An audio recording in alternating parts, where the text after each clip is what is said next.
So how do you handle it when a woman starts testing you, when she starts busting your balls, giving you shit, or just being flat out rude to you? That's what Rob Judge and I are going to be talking about in today's video.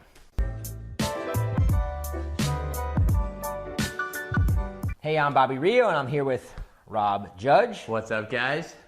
And one of the things that we wanted to address today was this idea that when our clients hire us, there's inevitably going to be a point in whatever advice we're giving them where something is going to go wrong, right? They're going to make a move that may or may not go the way that we tell them it's going to go.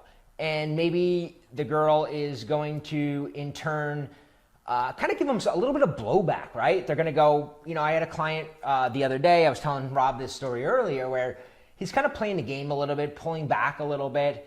And she tested him, right? She said something to him that threw him totally off. And I told him that this is the moment where you win or lose, right? And you got to be able to handle it. So I got Rob on here today, and we're going to specifically talk about how to handle these moments in a way that not only pass the test, but actually get her more attracted to you. So Rob, I want you to jump in and kind of explain a little bit about why women test guys and how to handle it. Yeah, exactly. And I mean, one of the things about tests is that you're always going to get tested, whether it's a girl you just met, whether it's a girl you're on a first date with, your girlfriend, even your wife. Oh, our pastime, Rob and I, is like talking about the tests that our girlfriends give us. It's just human nature. It's never going to end, so you got to be able to handle it right.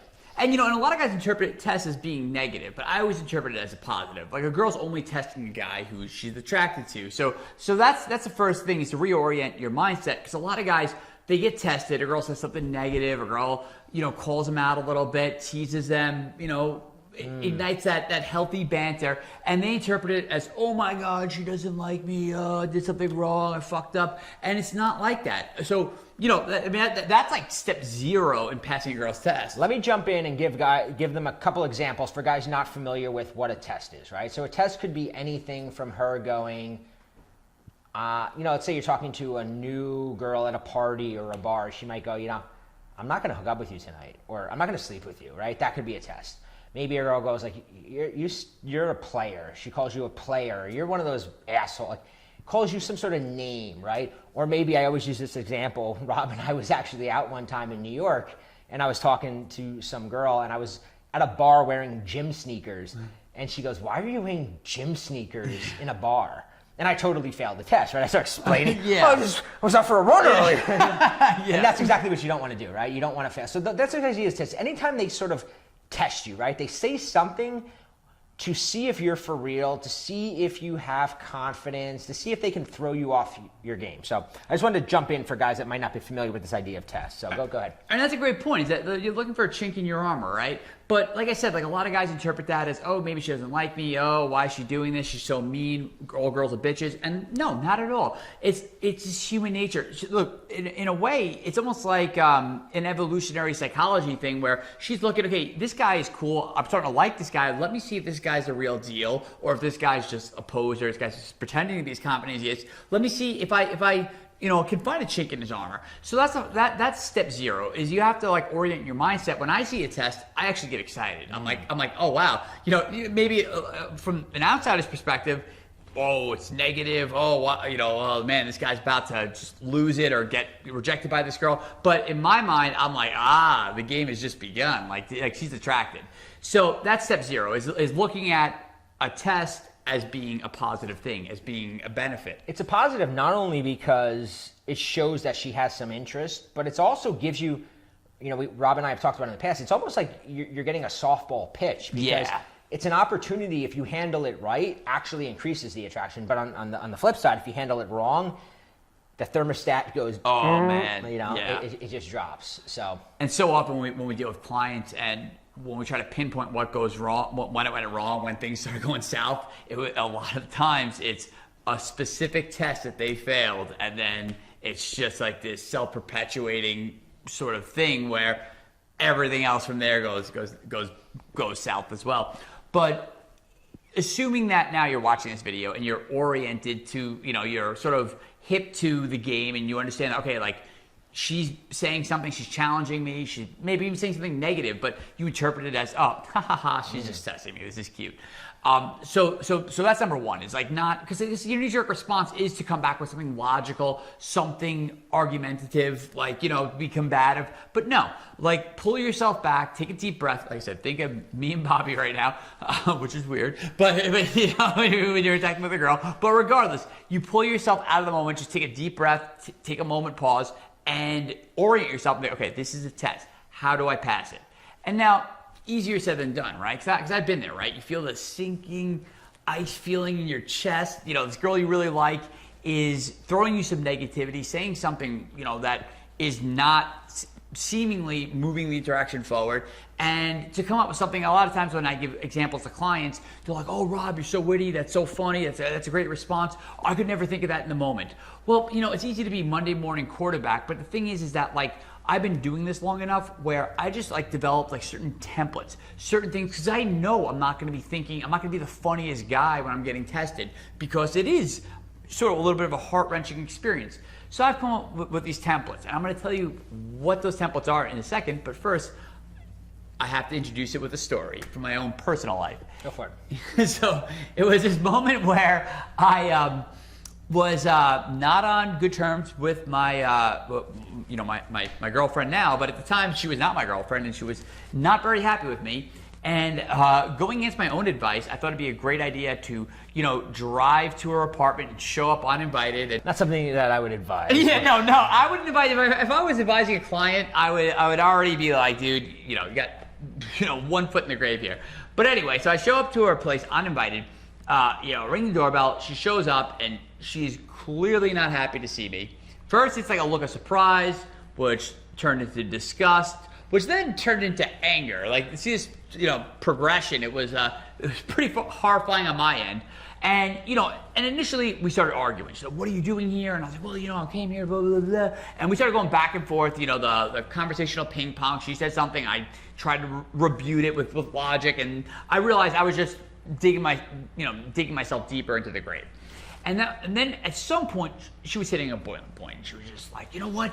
You're like a cockroach in my life. You just invest in yourself and you don't go away. You're like a little cockroach. And it was at that point where I pulled myself back out of the moment. I took a deep breath and sort of remembered the ideas that we're talking about in this video that, okay, this is just a test. This is a test. As bad as this looks, it's still just a test. And I pulled myself out of the moment and I relied on a tried and true template, which is my retort was, I just gave her a kind of a deadpan look and said, so what is it about cockroaches that you like so much? Very simple response. What is it about blank that you like so much? And I remember my girlfriend, she went to start arguing with me again, but as what I said registered in her head, she just started cracking up. Like, because it's just so, out of the blue, non sequitur, like one of those things that like, whenever you're fighting with someone, you almost like stick to the script. Like, you did this and you did that and like, I'm justified for this reason. And people go back and forth and like, as long as you're going back and forth with a woman, you're not getting anywhere. But like when you suddenly throw in this pattern to her, something she's never heard, what is it about cockroaches that you like so much? And then she just started cracking up. And I remember like that moment, that was such a fragile moment in our relationship, right? This could have went either way. And in a lot of ways, if I kept arguing with her, I feel like we would have never gotten back together. Things would have so easily went south. She probably went back in her house and I would have never seen her again.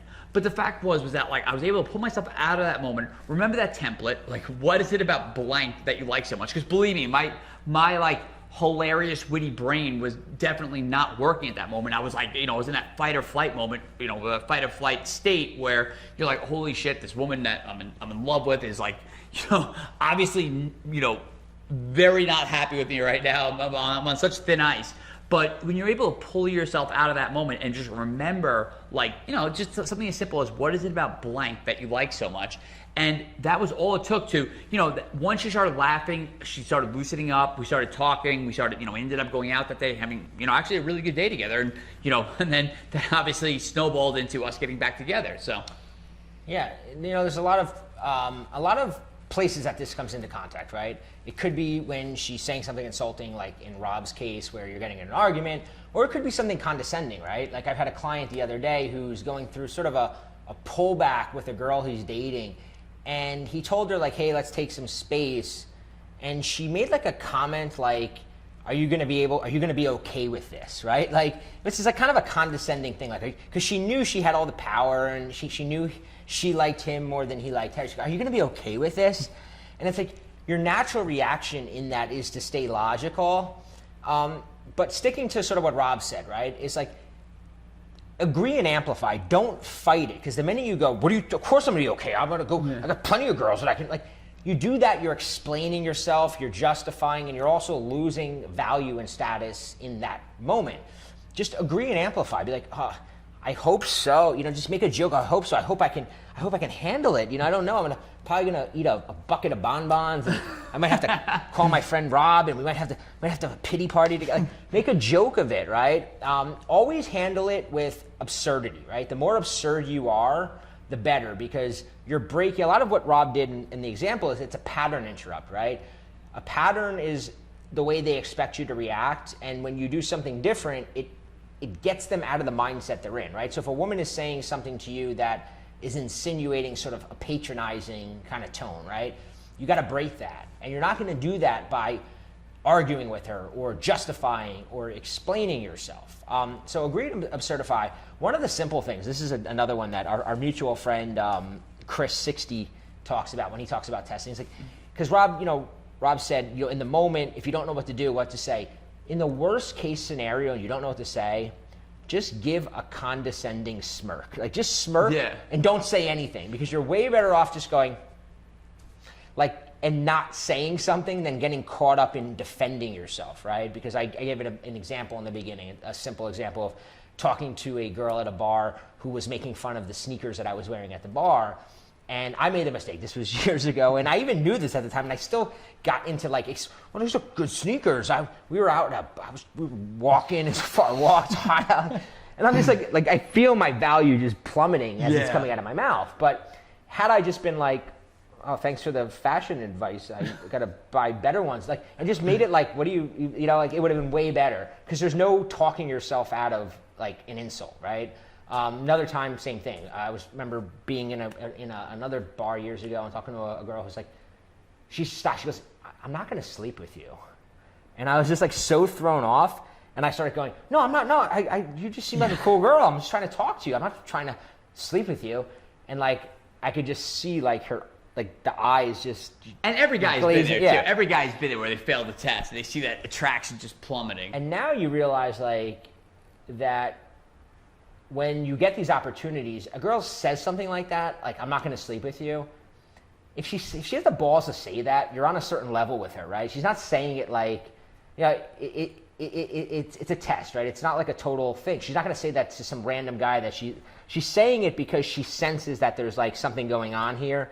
And in a good way. In a good way, right? It doesn't mean she wants to sleep with you necessarily or anything, but it means it's sort of considering it. It's sort of a flirting line she's saying, right? But we all get caught up in it. We're like, oh no, she just thinks I'm going to try to sleep with her. I'm trying to sleep with her. You start justifying. When you do that, you're actually... Give another example of like ways to pass a test in the moment, right? Something like that maybe, or something like if a girl's like, you're a player, or is that your pickup line? Like, if you're talking to a girl, she's like, is that your pickup line? I've had girls say that. Yeah, totally. So like, again, that's like another classic one. Like, oh, is that your pickup line? Or you say this to all the girls. And like another great template to use, and you can use this in text, you can use this when you're meeting a girl, is if by X you mean Y, then yes. So like, I would say like, if by player you mean hopeless romantic who's going to come over here and just totally regale you for the rest of the night, then yes. And a lot of times, again, it doesn't even have to be objectively hilarious. So much of passing these tests is in the delivery, is in her seeing that you're not being reactive, that you're not overreacting to it, you're not getting mad, you're not getting butthurt, you're not getting sad, you're not losing confidence. You're just taking what she said and you're spinning it in a way that probably she hasn't seen from any other guy, because most guys, what are they going to do in that situation? They're going to get defensive, they're going to get reactive, they're going to get, apologetic, whatever it is. But like, once you overreact to that shit test, you're done. Like, her attraction, you fail, and again, you could fail a couple tests, again, I don't want to make guys self-conscious, think they have to pass every single one of a girl's tests, but like, you fail too many of these, you're done. Like, you're getting ghosted, that's it, you're, call it a day. But, the purpose of this video is for you to identify tests. Like I said, when a girl's doing it to me, I know she's not doing that to the random guy in the street, the dork who's like hitting on her like in her fucking literature class. Yeah. Like she's only doing that to the guy, like Bobby said, not necessarily the guy I'm gonna sleep with this guy 100%, but like she's starting to think about it. She's starting to see, okay, like this guy's fun. This guy's attractive. Let me see if this guy's a real deal. Let me, pull the rug out from him pull the rug out from him a little bit and see how he responds to that. And if you respond in a non-reactive way and you have some of these templates, if by X you mean Y, what is it about X that you like so much? Simple templates, because again, like maybe you're not going to be your funniest in that moment when you're like, oh shit, because it throws us all for a loop, right? Like we get tested. It's kind of like that off-key piano note, and being ready for those moments, that is going to make account for so many better dates, so many better relationships, so many better marriages, just like anticipating that. Because I don't care who you are, I don't care, who you're dating, who you're married to, whatever, like you're always gonna get tested. If you're a guy, you're gonna get tested, and knowing how to pass those tests is crucial for remaining attractive in your girl's eyes. Yeah, two final thoughts, right? Rob said something that's really important that I want to address. He said it kind of offhand, is that the idea is not being reactive, right? If there's a saying, have a mind like water. I think it was Bruce Lee. I'm not sure, but the idea is like let it roll off you, right? Like, and if you react to something, you're giving in, right? So no matter what it is, right? If she says something and you're like all of a sudden it throws you off, that's where you lose, right? The reaction that you have, if she sees that like, oh, this totally guy that was pretending to be this cool, confident guy, I make one little comment and all of a sudden he's like scared or he's upset or I hurt his feelings, your value goes down, right? But if she says something and you're just like smirk it off and you keep going, like it was like not even said, your value goes up, because it shows that like you're not going to be like thrown off because she says something, that you're just totally comfortable, and like if it doesn't work out with her, you're fine, you'll walk away, right? That's part of what he said, is being non-reactive. The second thing that you said is that at some point in a relationship, right, and guys don't realize this, when it's going good in the beginning, this is unconscious. Like women are never like, I'm going to test this guy now because it's going good. But unconsciously, I've just seen it happen over and over again, where it'll be going really good with a woman and with a client, and then all of a sudden she'll just not answer a text. And whether she's doing it purposely or not, it's a test. It's like, let's see how this guy handles it, right? Does he freak out? And like a lot of guys do, right? Like the first text goes by, and then the next day they're following up with like, you still alive? Hey, just want to make sure I didn't do anything to upset you. Did I do something wrong? I'm sorry. And you showed right there that you weren't able to handle a little bit of like friction. Friction in a relationship. So if this is something that you struggle with, what we recommend is watching a video that we have below called, so we teach a technique that the reason that this is so effective is because we show you that these tests are actually opportunities to increase attraction. So we have an entire video below where we walk you through something called the scrambler and show you how it actually builds attraction instead of eliminates it. And if you like this video, leave a comment, hit subscribe, hit like, and let us know what you'd like to see us cover in the next video.